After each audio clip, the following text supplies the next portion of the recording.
Hello and welcome to the Elder Tree podcast. My name is Twiggy Dawn. I'm the founder of the Elder Tree and Alchemilla Herbals, and I reside on Jitterbug land here in far north Queensland. You are listening to the Herbal Education segment, where each new moon I invite a myriad of plant wisdom keepers to chat about the world of herbal education, about their passions and motivations, and their dreams for the future of herbal medicine education in Australia.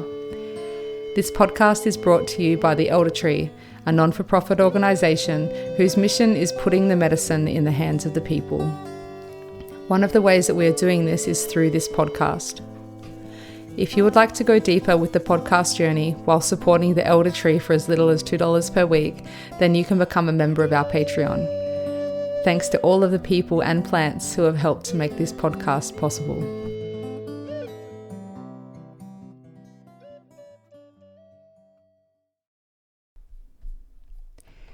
In today's episode, I interviewed Taj Scicluna from Botanical Education on Warundjuri Djadjung Wurung land in Riddles Creek in Victoria.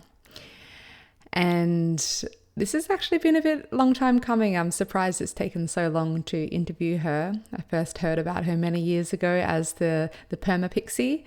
And I've been closely following her work. It's very, very unique, very creative. She's also an artist and a herbalist and a teacher, among many other talents. And she really weaves that into the space. She has a very deep way of perceiving things, and I love her way, her curiosity and her uniqueness.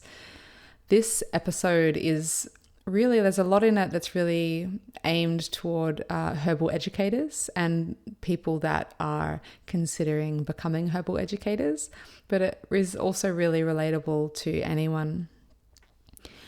We discuss the role of educators in inspiring and empowering learners, the significance of community in education, the intersection of science and spirituality and the sacred realms in herbalism.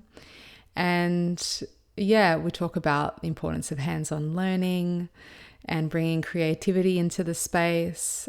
Taj shares some really great tips on how to engage students and has a really beautiful message about the responsibility that we have as educators and to take that seriously, and also on the other hand to also a message to empower people that are wanting to step into that role. Taj really advocates for bioregional medicine and has some really beautiful perspectives. You're going to really enjoy this one. Hi Taj, welcome onto the show. It's so great to have you here today. Thank you so much. It's always an honor to be present and to be talking about the things that I love most. So thank you for having me here. Yes, I also love talking about herbs pretty much constantly. Something we have in common. I'm really, really looking forward to having a chat with you here today. I've been following your work for years and we're still yet to get to meet in person. I really, something that strikes me about the work that you do is just how unique and creative and explorative your work is. And so I'd really actually love to hear about like what drew you to the herbs and to doing herbal education, botanical education. I've always been fascinated with plants. That's just been a given. However, I wanted to be deeply embedded in the herbal world, which I didn't necessarily get from my uni practice at the start when I was 18. So when I realized that we didn't get as much hands-on time with the plants as I really was seeking and yearning for, I decided to study permaculture so I could really be immersed in that world and have the dirt under my fingernails and all of that. And as I was learning, I found that I love to share. And that's really what it's all about for me is I learn more when I do share. It facilitates more of my learning, but I deeply love facilitating the learning and education of others. And I feel that if more people were curious and thought more critically, and I don't mean debate or conflict with each other or argue about things, but just an open mindedness around education. I do feel like the world would be a really different place. And so then I wanted to dedicate myself to fostering that as much as I could. Yeah, wonderful. Yeah, it's a that hands-on herbalism, the dirt under the fingernails is Mm. such an important piece that yeah is missing currently from the university world. And yeah, it's interesting you say that actually because I recently had one of my old uni lecturers come to one of my classes, and I didn't tell them that I had been one of their students, but it was years ago. And when she arrived, she was like, "Hang on, I remember you. You're the one that said to me in a class that you're not a real herbalist unless you got dirt under your fingernails." I was like, "Oh my god." But yeah, it is so important, and not to shame anyone that doesn't, but I feel like it's a really important, that hands-on tactile sensory experience is so important. Yeah, and it's great that you bring that into the classroom space for people. Yeah, I really, that's one of the reasons why I really wanted to become a herbal educator as well, is because I saw that that was missing from a lot of university modules and units. And yeah, I don't think it needs to be one or the other either. I'm not shaming anyone. Some people don't like gardening. A lot of people don't think that they're good at it, and I think Mm. that I don't. I think that it's just a language or a skill that anyone can learn, and it's kind of in our bones, I think. But people don't want to do that for various different reasons, and I really wanted to facilitate a space where people actually got the connection with the plants that they were craving, but that wasn't just in a folk way either. Like, I don't think it needs to be one or the other, that you're interested in the uni system and academia, or you're Mm. a grassroots herbalist. And I advocate for weaving things together. I feel like a weaver. I like to bring worlds together and not have things be mutually exclusive, but to actually celebrate the nuance and the vastness and the diversity, and bring those things together, the science and the spirit and the folklore and the phytochemistry, and celebrate all of that in one cauldron. Yeah, definitely. Yeah, the two worlds can go side by side and work, symbiotically in harmony together. And some people are more just that way inclined, have a more academic scholar kind of mind, and that's their specialty and their way. We all have different pathways and avenues with the herbal medicine. Yeah, I'd love to hear like a bit more about your stance on education, or your methods and your ways of educating. Yeah. Well, let me start with the roots. The one of the roots of the word educate comes from educar, which means to bring out or to lead forth. So it's not to put in. It's not to try and I see a lot of that in our education system. And once again, I love being part of the education system. I love academia and I love learning. However, sometimes I feel things go a little bit too fast, and it means that people end up actually lacking a deep understanding of a subject because they're too Mm. busy trying to memorize. And so, to do justice to the root of the word, to educate, we we have to draw out things from people and include them and get them to think. So celebrate that innovation and that curiosity and critical thinking.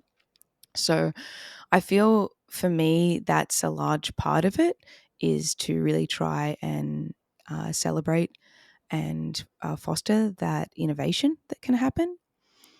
And I also feel a deep responsibility being an educator. Botanical educator for me means that I me teaching a class could have an impact on someone that makes them not want to keep learning. And that to me is a huge responsibility that I have in my hands. I could really inspire someone to keep learning something, or something that I do or say could actually shut them down or bring up something about when they were in high school. Or, I don't think that people really understand that education is actually very vulnerable, and being in a learning space can be deeply vulnerable to people because of past wounding that they might have had. So I take it really, really seriously to think about my language that I use, and making sure that people feel included or not shut down, or, that I'm celebrating what they actually bring to the education space, because I feel like I've done my job if someone goes, like, leaves my classroom and keeps learning and is excited to learn. That's my job, not to tell them what calendula is good for. Mm. Yeah, it's like the role of the educator is to inspire and empower rather than just to cram people's heads with information and tell them what to do. Yeah, yeah, I really want to give people tools, so I try and give people tools and exercises and steps and a way to understand herbalism, so that then they can keep going with that once that they leave, and those tools can be added to their toolkit for hopefully forever. Mm. Yeah, so true what you said, that that responsibility of being an educator and the impact and the potential for anything you say could actually turn them away from learning about that thing. I actually experienced that in school. A choir teacher said something to me that then made me leave choir and actually stop singing for many years.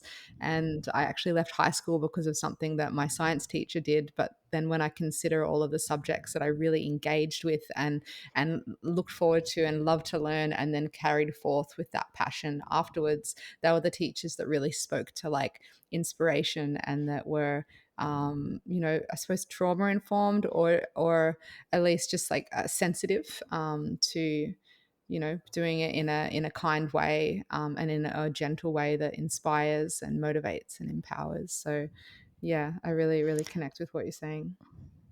Yeah, I think it's about celebrating the individual as well. You know, as I started to learn more of my craft, and I realized that I could actually be facilitating this, it really excited me because, look, I remember when I was in high school, I changed from getting D's in science straight to A pluses, and it was just because the teacher changed.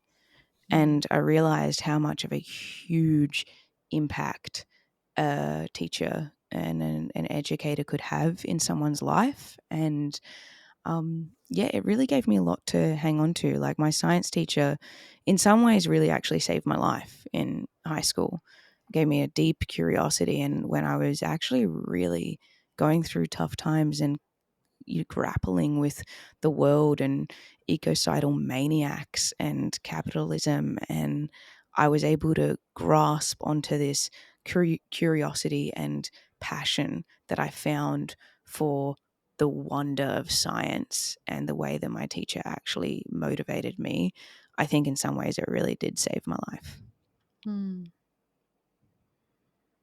Yeah. Yeah, it's big. I never liked any of my science teachers, so I despised science. And then I found myself doing a health science degree, going, "Oh my gosh, I don't." Had to like go back and do high school level, anatomy and physiology and that all over again. Yeah, see, this is the thing. So, like, a lot of people, they can get put off a subject forever because of the way that someone educates, and Mm. I find that like fascinating. But this is why I feel like I've got such a responsibility with it as well. When I'm in my classes, like, I love chemistry and I love teaching phytochemistry and botanical chemistry, and the way that that informs medicine making. And when I start, I always say, does anyone here have a fear of chemistry? Because you usually will get certain people that have had a really bad learning experience with things like that, and it puts them off. They go into kind of shutdown mode, or like fear, Mm. or, oh no, I'm scared. I'm not smart enough. I remember this, and it's all coming back to me now. And I really try and make it fun and humorous and interesting and casual as well, so that people don't feel like they're put on the spot and I'm trying to test their intelligence. I think that really makes a difference to people's learning, even of a subject that they hopefully used to not feel they were actually good at.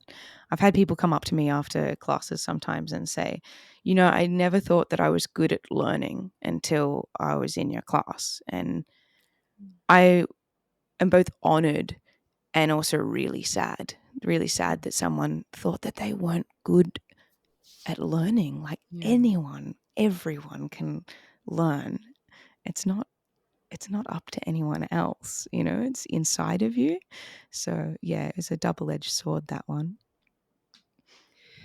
Yeah, I think something that you and I both have in common is the bringing in of the creativity into the educational space, and kind of activating different pathways to, and also creating that embodied, bringing the plants in as like an important piece, but also bringing the creativity in, and encouraging people to think for themselves, and think outside the box, and try different things is really great. And yeah, I'd love to hear a bit about how you weave creativity into your classroom environments. Mm. I think that this is very important, especially for those, and I will say this for those that are considering being herbal educators themselves, or this is for anyone wanting to educate about anything really. But a lot of people will have fears around, they think that being an educator means that you have to talk the entire time. Look, talking is one of my skills, but you don't have to have that to be able to educate well. One of my mentors actually says a good educator speaks 30% of the time, because the rest of the time is for people to be doing exercises and learning themselves. And I've been trained in creative facilitation. So it is about finding ways that you can facilitate and teach a group with various different props and methods and exercises, and getting really, really creative. So, I mentor people in this sometimes, it's really fun thinking about what topic you would like to teach, and then brainstorming all of the different ways that you could actually teach that with all of these different props and things like that, and getting like really creative. And sometimes you can get really silly with it and then you can bring it right back, but just getting all your ideas out. And it makes such a difference to the way that people engage and the way that people learn.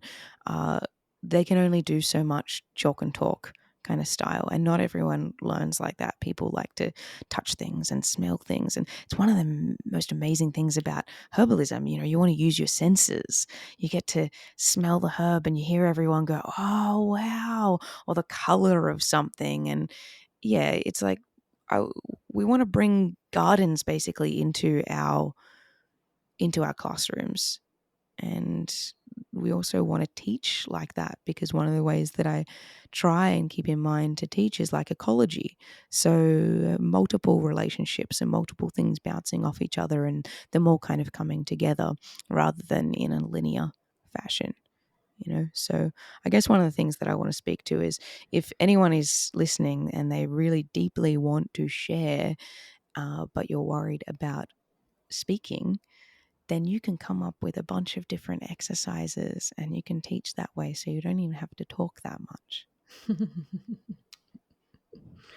Great. Yeah, because I'm sure there's a lot of people out there that they have so much to share, but they don't even know where to start, or they don't necessarily have the right mentors or teachers to help them to learn how to teach. Because that's a whole, I always say, you can learn everything there is to know about a subject, that doesn't make you a good teacher. And Mm, there's probably a lot of people that, yeah, they wouldn't even know the first step of how to be a good teacher, so they just never take that step. So yeah, I'd love for you to say a bit more to those people that might be listening. yeah, the understanding something and explaining something are two very different skills. uh, Coming up with different ways to explain so that people understand is a skill. And using metaphors and things like that can be really, really helpful. You're not going to get it right all the time. Like that's I've been teaching for a long while now, and there are still times where I look at people and I'm like, wait, I've confused you. And, like I'll get nods. Oh, yeah. Okay, wait, let's try something else. And then, being able to try and think about something else and a different way to explain it. And the other thing is, if you don't have that way yet, you can actually pause and do another exercise or something like that and be like, okay, well, right now it's really good to have little exercises under your sleeve for those moments when you feel a little bit put on the spot and you're like, oh, I don't really know what to do now. So sometimes I'll have little individual plant meditation exercises or plant connection exercises, or, okay, everyone's going to go outside now and I want you to connect with a plant, and I want you to ask these 5 questions and answer them in your book, because then it gives you some time to recalibrate and maybe think through what you're trying to explain again. And once people come back, you can start on that. But there are a few ways that I would actually suggest starting out if people are a little bit worried or scared to teach. I think everyone has something to share. It's really actually quite sad that education or educating, like everything's become performative and everything's become a product. And rather than just for the joy and love of sharing something and understanding that everyone in your community has something to offer. So, first of all, thinking, just deeply knowing what it is that you want to offer and what it is that you have to share and what excites you. And then also knowing what your gaps are. So you can, your scope of practice. You're not teaching necessarily outside of your realm, and you can still keep learning those things and then add them to your repertoire. But, starting with the things that you think that you do know, but you also don't have to know them. Like, people always think that they have to know more than everyone or know more than the person that knows the most. And it's a very capitalist way of thinking, actually. And so I like to invite people to think, okay, what do you love sharing and what excites you? And to follow that golden thread. And then from there, I always start with a little bit of a running sheet of topics. How is this going to flow together? And always think about different exercises to offer so that, you're not sitting down for 2 hours with people and they get, crunchy and they want to move and stretch and they're getting anxious or anything like that. So breaking up, thinking about the flow of things. So I usually start with a running sheet, the topics, the flow, and the exercises. And then I go from there. And yeah, it's a little bit of a process, but it's very, very rewarding. And I don't think that it's up to one individual either to educate a community about a topic. There'll be lots of different people to add to that. It takes a tribe to raise a herbalist. Yeah. And there'll be different people, there'll be people that might not like the way that you facilitate. I remember I was teaching with with my dear friend and colleague once, and I was basically like mentoring her in facilitation. And at one point, we had someone fall asleep in class, and at lunchtime, she was talking to me. She was deeply offended by this, and and she was like, "Oh, was it something that I did? Was it, is it when I'm not interesting, or not engaging the person enough?" And I always say, you have no idea what's going on in that person's life. They could have been up, for various different reasons. They could be really tired because they just moved house. They could have had, they could, all of these different things. They could have insomnia. You have no idea what is going on with people in their lives. And you've got to bring it back to that constantly as well. And not, if you're educating, learning to not take things personally is a really great skill to have, and bringing it back to, I have no idea what's happening in this person's life. It's actually not about me. And I'll find the people that resonate with what I'm saying right now. Mm. Yeah, there's some really great tips in there. Thank you. That's really really juicy. Give people a lot to think about, including myself. I think like that for me, I'm kind of like, if in doubt, open up a sharing circle and get everyone else to Mm. share, which is something I'm learning so much more about doing since moving to a region where a lot of the students coming along actually have so much knowledge already. So it's creating this space to tease that out. And something that I've started doing is like the last class that I did, I put lemon scented eucalyptus all around the room before everyone arrived. So when they arrived, their kind of senses were activated straight away. Mm. And then when they sat down, before I even introduced myself, before anyone spoke, I gave everyone a sprig of this really potent mint and just said, everyone just like crush this, smell it.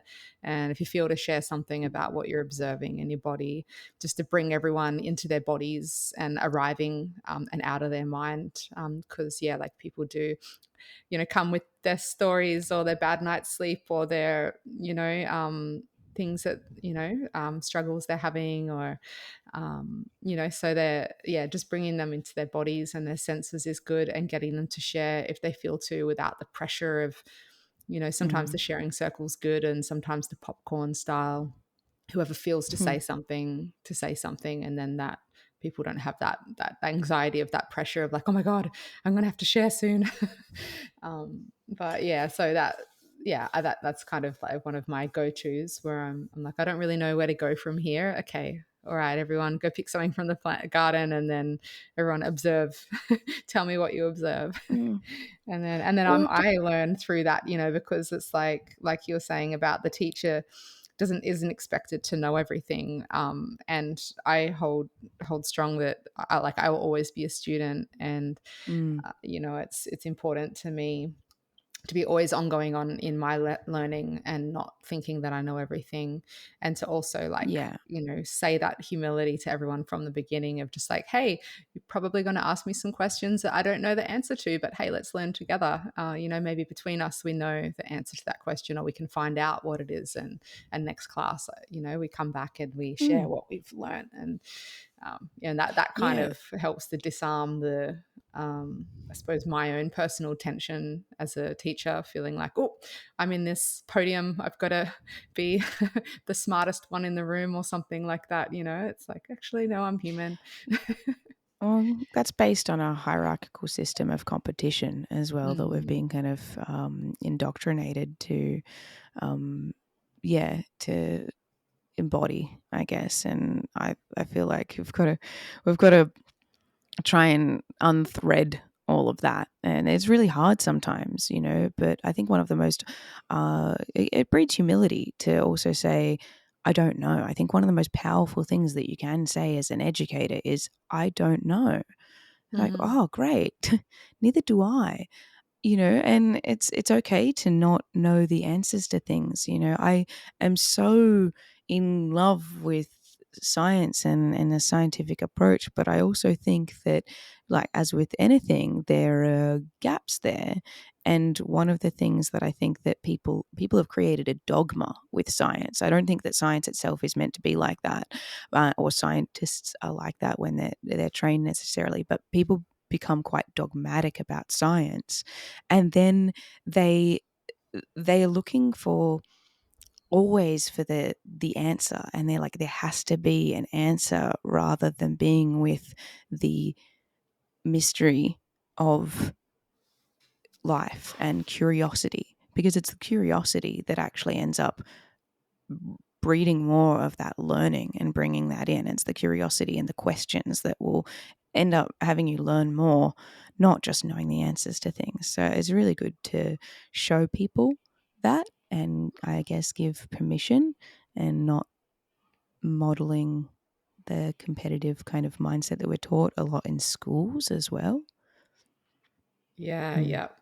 Yeah, that's big. Actually, it's funny that you mention that actually, because the other day I had a rip roaring debate with my partner in a cafe.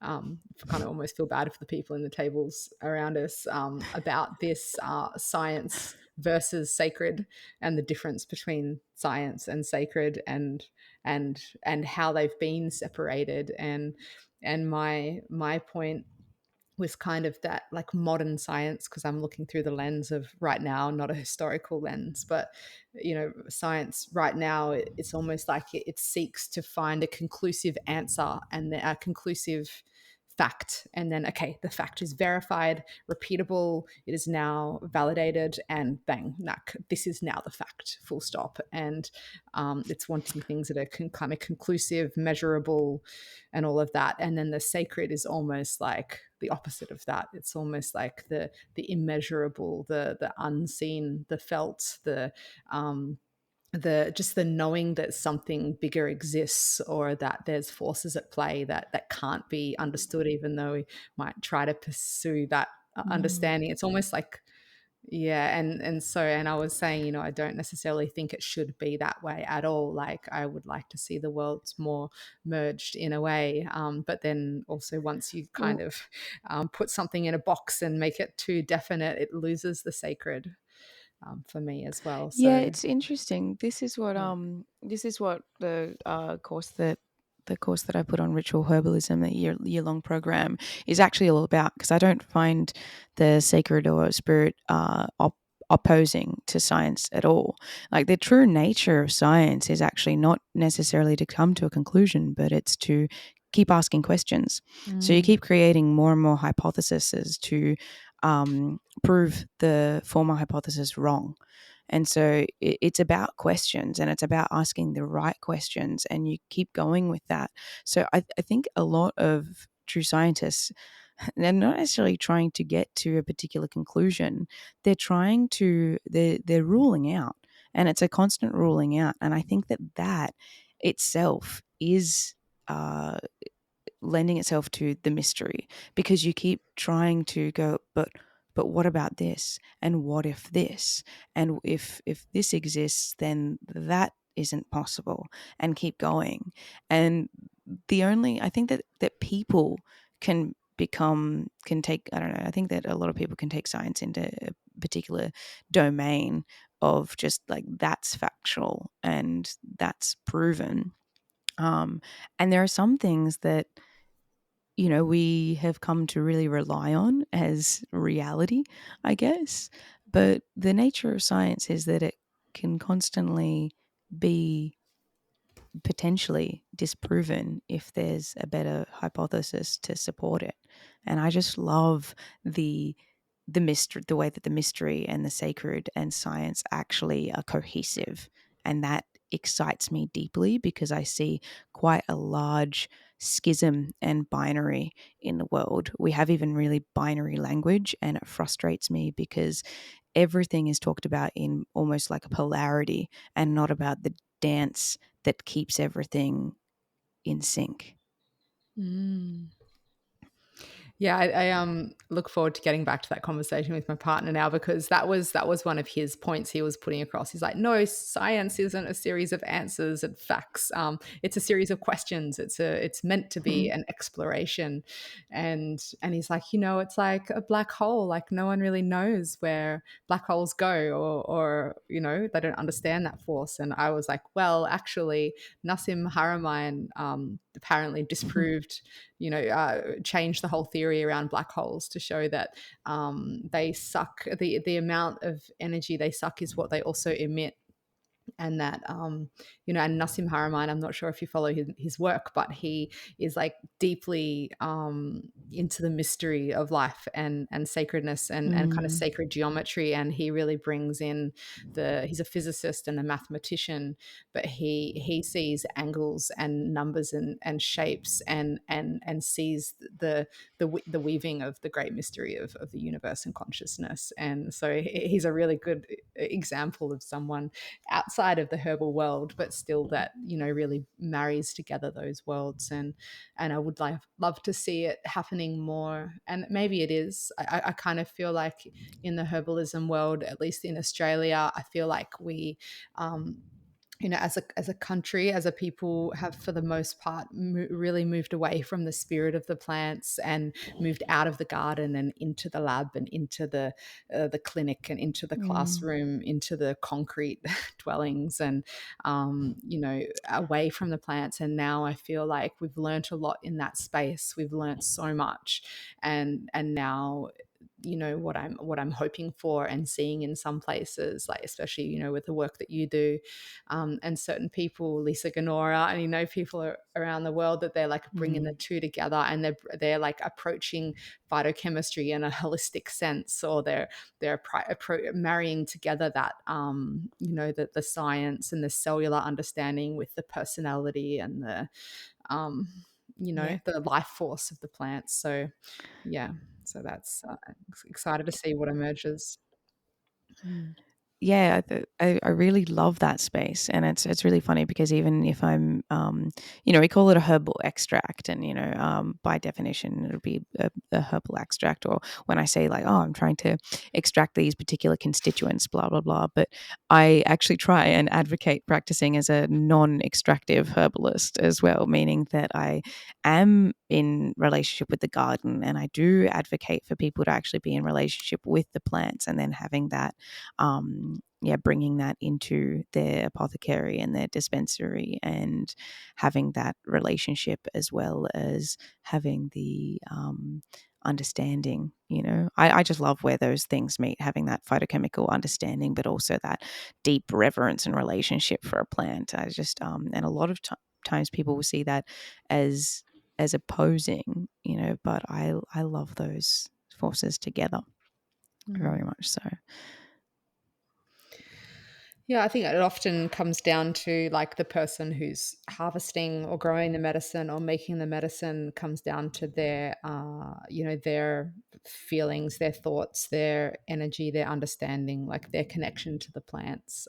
Because people can be, scientifically informed and know exactly the right menstruum to use and the right processes to use to extract certain constituents out, but if the wonderment of the plants is there in the space and the connection and the love, then that goes into the medicine too. Otherwise, you're just left with a kind of inert, lifeless, Mm. thing.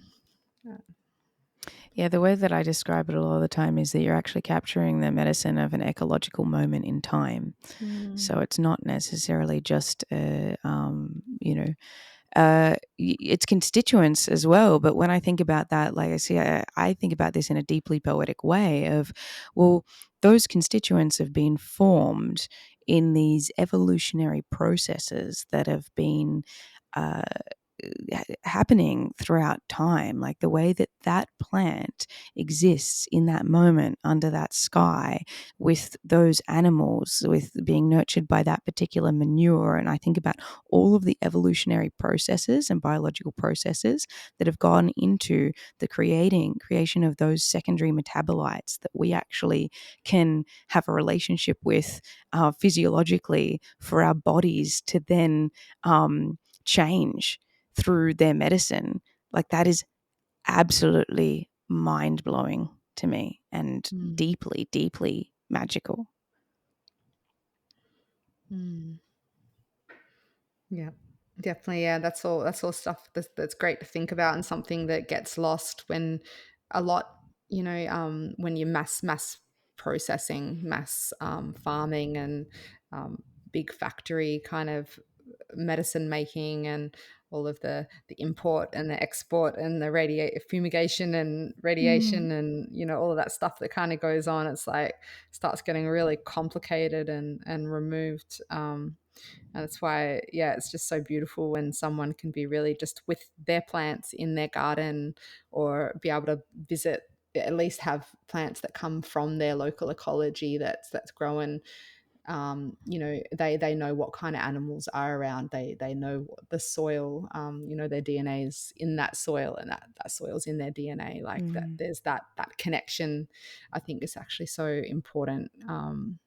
sometimes we have to import things. It's not to totally discredit that, but I feel like Mm. most of our medicines should be ideally coming from our backyards, or at least from within our communities, for that reason. Yeah, this is one of the things that, has drawn me to be a botanical educator and a bioregional herbalist as well, is that seeing in so-called Australia, there's a lot of clinical herbalism, and I'm not discrediting that or saying that it doesn't have merit. I'm a clinical herbalist also, and I do understand the way that the accessibility of land and lots of things that might be in the way of someone sourcing more bioregional herbs or products. I totally get that. However, en masse in this country, there is a huge clinical herbalist movement that I think is quite extractive, or it in the way that the herbal medicines that are distributed in from their dispensaries, a lot of people don't know much about. They don't know where they're grown or where they're processed, and there's not that connection with the plants themselves. And I think that when there's that disconnect, it can cause further rupture to our ecosystems because we don't have a connection. We don't know where they come from. We then don't protect it in a way because there's nothing to protect. It's out of sight, out of mind for us. Whereas if we know where we harvest the elder or the hawthorn or things like this, then and we do that every year and we develop this, relationship with it, then we would be deeply disturbed if something was actually happening to that ecosystem. And so I find bioregional herbalism and educating in this way to help repair some of those ecological ruptures that are happening in the world. That's one of the things that I'm deeply passionate about. And it's not to say to not buy any herbal medicines, and I'm not, discrediting people that do that because there's lots of reasons why people will, but it's more so the lack of thinking behind it that I personally find disturbing. And so I'm trying to bring that more into the herbal education space. And whenever people can actually connect with plants, I think that that's going to actually change the way that we connect with the world in more of an animate way and non-extractive way. Mm. Yeah, wonderful. Thank you for sharing all of that. Um, I'd love to I'd love to hear a bit about some of your like your current offerings. I know you talked about your ritual herbalism course that you've got Mm. coming up, and I know that a lot of our listeners that aren't already familiar with your work are probably sitting here being like, I want to learn from this lady. She's amazing. So can you share a bit about how people can access you and your teachings and offerings? So I run a business called Botanical Education. So you can find me on my website. And the ritual herbalism course, that is a year-long program that is all about seasonal living, but through a botanical lens. So being able to connect with plants that you can grow or that grow within your bioregion, and then becoming seasonal markers and being able to do more um, like medicine making as a ritual process and harvesting as a ritual process. So with presence, with intention, but so that the years start to spiral on and you start embedding yourself deeper and deeper into the landscape. And that's what the course is designed for, to really foster bioregional connection when we're a lot of the time feeling so disconnected. A lot of people that I hear from, they really want to get into herbalism and they feel very disconnected from nature or ecology. And so this is my answer to that kind of disconnection that people are feeling. But it also weaves a lot of the science in. And so we look at things like the elements, but we don't just look at them like correspondences. I don't like correspondences because I think that it cripples critical thinking and intuition. So we actually go through a lot of processes ourselves to think about why things mean what they mean. So that's ritual herbalism. And I have a few other things on as well. So, because we're talking also about herbal education, one of the things that I am deeply proud of is our Botanical Education knowledge and herb cards that have been co created with my colleague Willow Herb Nerd. And these are a visual and kinesthetic learning tool and teaching aid for herbalists or for herbal educators. And it was a response pretty much to people getting confused with reference books all the time. So you flick through, you want to learn about herbs, you've got a herbal correspondence book. It's got, like 100 herbs in it, and you're flicking through and you read the pages of it, but then you learn about 10 herbs at a time. You're like, wait a minute. Which one was a diuretic again? Which one was an anxiolytic? Which one did what did what? And it's very confusing for people to learn about in that kind of way. And so this was a response to try to learn the patterns of herbalism and learn them more deeply so that you can actually utilize these cards kind of like flashcards, but you can put them all together to find. We've got exercises and things like that with them, but that you can put them together, or that you can actually do case studies by process of elimination with the herb cards as well, by asking some of the right questions. And yeah, it's actually a really, really fun and interesting and in-depth way of learning, rather than just flicking through books and going, oh no, my brain can't hold all of those words and all of that information. Beautiful. I look forward to getting a deck, actually. I know a lot of my students would love that. It'd be great to have them in the workshops, even be a great, great resource to have in the classroom. Yeah, I think if you're a herbalist as well, you would get them and see how they could be utilized pretty much instantly, and go, oh, I actually understand how to utilize this. But this is why we use the herb cards in our course, the Herbal Apprentice, and it's mainly to teach also people how to use these cards, or even the thinking behind them. So, even if you don't buy the cards, I mean, I think they're great. Of course, I'm going to tell you that they'll be a really, really good tool for you to use. But I also am really into accessibility as a herbalist and educator. So it's more so about the thinking behind them, and then being able to utilize that thinking, so you can create your own kind of flashcards and processes and things like this. That Herbal Apprentice course, you do that out of series, don't you? Yeah, I do. Yep. And there will be an online version soon as well. Oh, great. It's been in the works for quite a while, and that will be finished this year. So I'm pretty excited about being able to offer that. It obviously is a little bit different because we utilize the cards a lot in the classroom. And so, you get that like hands-on feel, but we end up providing a set of sample cards that people can use for the Herbal Apprentice online, and you still get the same thinking behind it and steps and patterns. And I'm very excited to be sharing that with the broader community, as well as the face-to-face one at Series in Melbourne. Wonderful. And also you take patients, you're a clinical herbalist as well.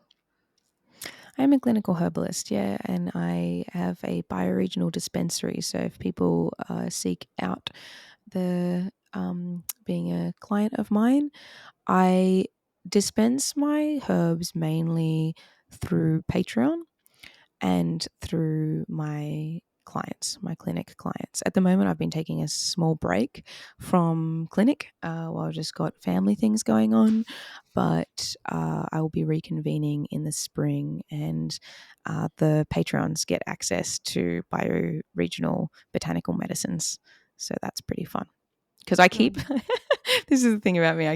I love making concoctions, and I love making them from the garden and doing my calculations and being a little kind of like crazy witchy scientist. But I then sometimes don't end up generating the clients to sell all of my medicines too Yeah. because I'm too busy in the process of loving making the medicines. So luckily I'm an educator as well, so I can actually teach people how to do this. But I have this stock of medicines that I would really like to dispense to people. So if anyone wants to become a Patreon, then please do, so that I can actually share this beautiful joy of my bioregional dispensary. That's funny. Yeah, I have the exact same issue. And yeah, I really love how you like bring together the education and the practitioner world together like that. You talking about the root word of education before made me think about the root word of doctor, which is dosia. I don't know if I'm saying it right, but basically it means to teach. And so that's always Mm. been, that's what doctors used to be, and some still are, but like it was much more the norm that the practitioner was the educator. They teach people how to be in good health and how to take care of themselves. And the medical system wouldn't be so tied up if we with waiting lists and full emergency rooms for, things that could have been prevented or been nipped in the bud, or, if people were more educated about how to take care of themselves and how to grow or harvest or make their own medicine, or how to take care of their children, because most people aren't handed that information from their parents. And so yeah, I really admire people like yourself that you are a herbalist, you're a practitioner, you take patients or clients, but you also teach them, and kind of essentially put yourself out of business is kind of the Hmm. end goal in a way of like, Yeah.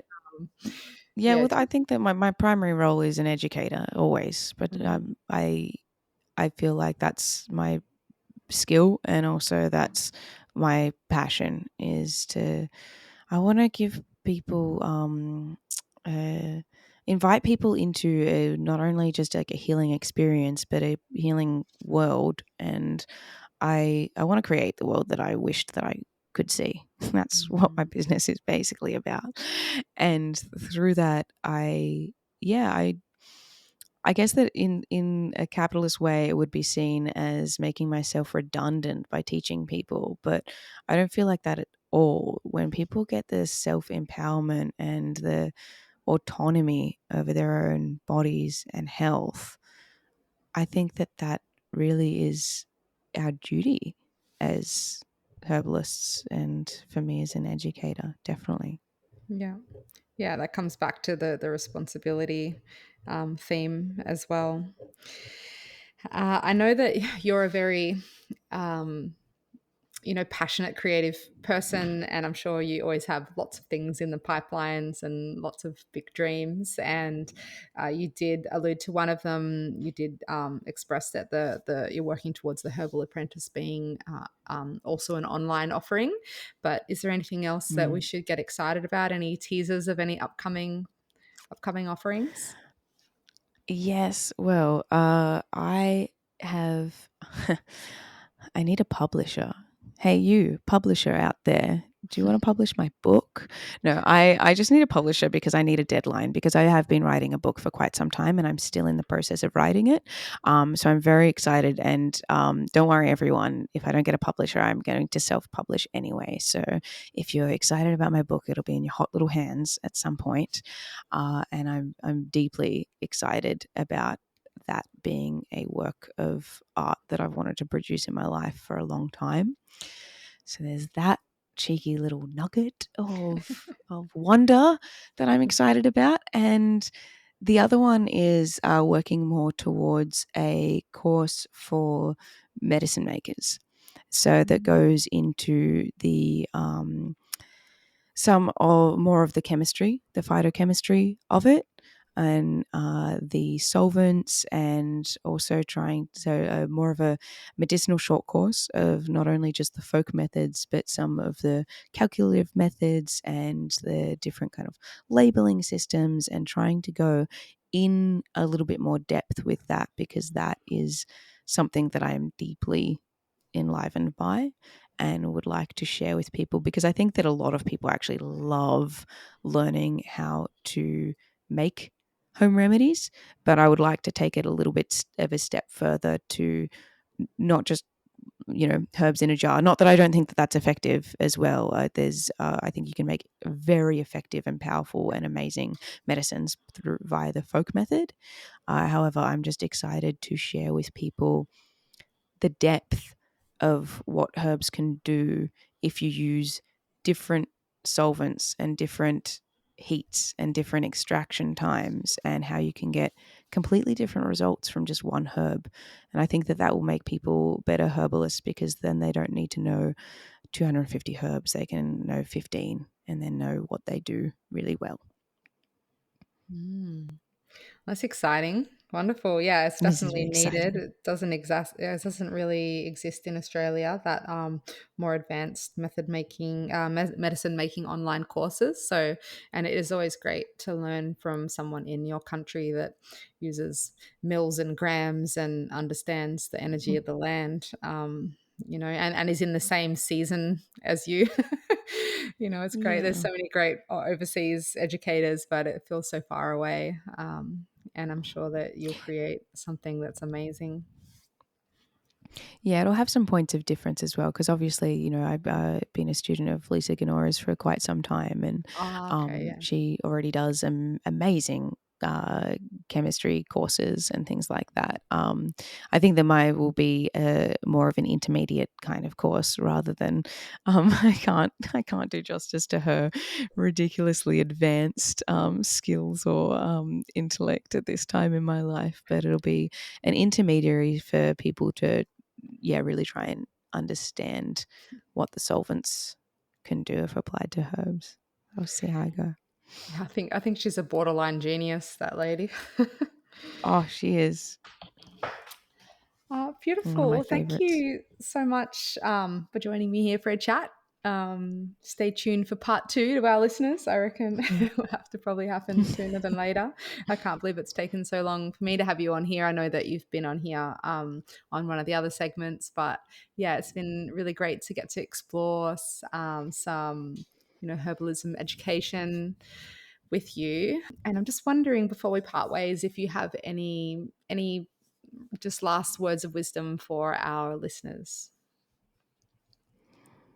Yeah, I guess that what I would say, especially I'm deeply passionate about people sharing what they know, or what they is inside of them, and what they really want to share with the world. So if you are listening and you do really feel like you'd like to start offering classes or workshops or things like this, then try not to get yourself into a paralysis by analysis of it, and to you understand your scope, but also take the leap to share it, because it is one of the most wonderful experiences to share something that you love with other people, and then watch their faces light up when you see that they start loving it too.